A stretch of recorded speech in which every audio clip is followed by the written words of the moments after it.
Sous la bannière étoilée, les Anneaux olympiques accueillent les champions américains.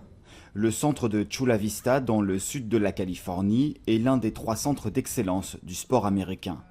Un écrin de tranquillité dédié au bien-être des pensionnaires et à la recherche de la performance. Nos centres d'entraînement créent une bonne synergie. Quand nous irons aux Jeux, nous ne nous retrouverons pas d'un coup au milieu des autres sports. En s'entraînant ici tous ensemble, on a déjà une vision et une culture positive des Jeux olympiques.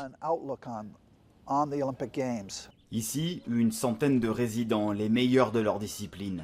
La plupart sont américains et leur séjour est pris en charge par le Comité olympique des États-Unis.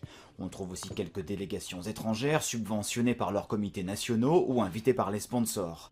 Des lanceurs de poids d'Europe de l'Est et des lanceurs de disques britanniques, préparant les Jeux de Londres. La météo est vraiment le premier facteur.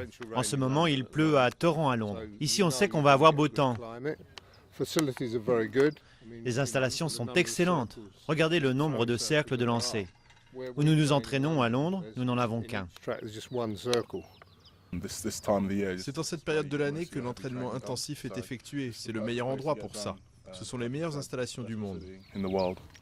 Avec un budget annuel de 140 millions de dollars provenant des sponsors, de l'État fédéral et de 800 000 donateurs réguliers, le Comité olympique américain est l'un des plus riches du monde, l'un des plus performants aussi, mais tout n'est pas qu'une question d'or, d'argent ou de bronze.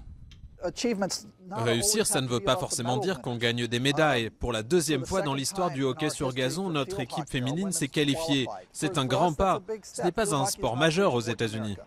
Depuis la création du centre en 1995, plus de 80 athlètes passés par Chula Vista ont remporté des médailles aux Jeux olympiques d'Atlanta, d'Athènes, de Sydney et de Pékin. Londres est désormais dans le viseur.